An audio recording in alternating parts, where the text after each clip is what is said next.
Welcome back to CognitionChunks. Yellowstone Day 6 Part 3. This afternoon, we drove from Calcite Springs over the snowy Dunraven Pass to Canyon Hotel, heading east around the upper loop of the Figure 8. We didn't take the Cascade Lake or Dunraven Pass hikes. Dunraven Pass, named in honor of the Earl of Dunraven, though he never visited the pass itself. At an elevation of 8,859 feet, it's one of the high points accessible by road in the park. The Earl of Dunraven, Wyndham Thomas Wyndham Quinn, 1841–1926, was a notable figure in the late 19th century, not only in his native Ireland and Britain but also in the United States, particularly regarding the early history of Yellowstone National Park. The Earl of Dunraven was a peer, a journalist, and an avid sportsman who became enchanted with the American West. He first visited the United States in 1872, drawn by the allure of the wilderness and the prospects of big game hunting. He made several trips to the western United States and was particularly taken with the Yellowstone area, which had been designated as the world's first national park just a year before his first visit. Dunraven was captivated by the beauty of Yellowstone and the surrounding region. He attempted to control a significant portion of the land just outside Yellowstone's boundaries by exploiting the provisions of the General Mining Act of 1872 and the Timber Culture Act. He aimed to create a private hunting preserve and possibly a tourist resort.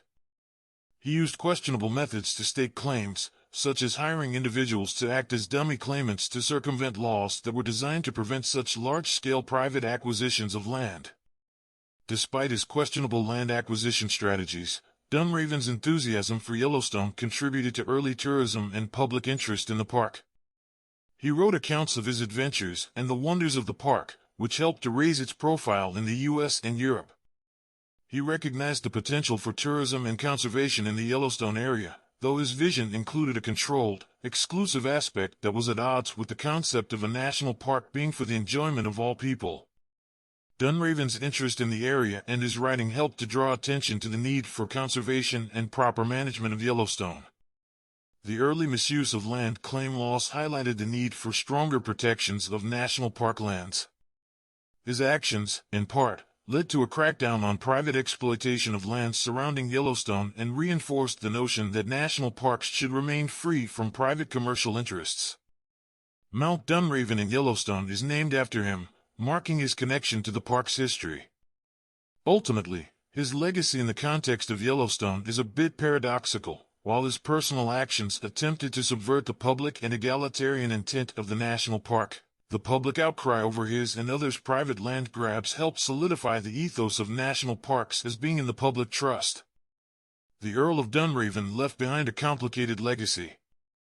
His reports and books about the American West captivated many and contributed to the romanticized view of the wilderness that would become an important aspect of American identity. Yet, his methods and intentions regarding land in the Yellowstone area reflected the broader tensions of the era between conservation for public benefit and exploitation for private gain. His influence played a part in the evolving story of how the United States, and indeed the wider world, came to view and manage these extraordinary natural landscapes. The Yellowstone National Park Protection Act, 1872, established Yellowstone National Park as the first national park in the world. The Organic Act of 1916, creation of the National Park Service. The Antiquities Act of 1906 gave the President the authority to declare objects of historic or scientific interest to be national monuments. The Wilderness Act of 1964 created the legal definition of wilderness in the United States and protected some 9.1 million acres of federal land from development.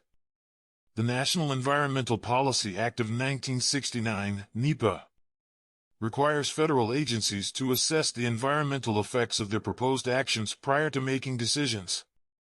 The Endangered Species Act of 1973, conservation of ecosystems upon which threatened and endangered species of fish, wildlife, and plants depend. The General Authorities Act of 1970, amended in 1978. No impairment standard. Thank you for joining us for another CognitionChunks episode. Please like and subscribe.